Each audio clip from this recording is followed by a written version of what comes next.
ஒரு நல்ல வளர்த்தியான ஒரு பையங்க அப்படியே போனான், கிராஸ் பண்ணான், நின்று இப்படி பின்னால் வந்தான் பாருங்க. வந்து இப்படி பார்த்தான். எவ்வளோ பயமாக இருக்கும் தெரியுமா? அப்போது நினச்சி எனக்கு சரி நம்ம போயிட்டான்.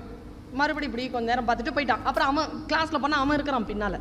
நான் அறத்துப்பால் நடத்திட்டு இருக்கிறேன். தீப்பத்தி போட்டால் அப்படி பற்றி எரியும், குப்புன்னு எரியும், அப்படி இருக்கும் கிளாஸ்.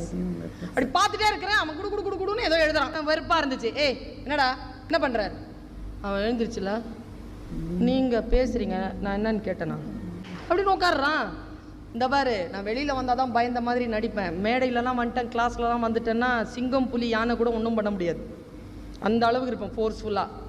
அவன் என்ன பண்ணிட்டான், மறுபடியும் குடுகுடுன்னு இருந்தான். இந்த மாதிரி ஒரு பையன் என்ன பண்ணா, பின்னால் பக்கத்தில் உட்காந்துருந்தவன் கவிதை எழுதுறான் மிஸ் அப்படின்ட்டு அவன் டைரியை புழுங்கிட்டு வந்து என்கிட்ட கொடுத்துட்டு முன்னால் உட்காந்துட்டான் உஷாரா, பின்னால் போனால் அடிப்பான்ட்டு.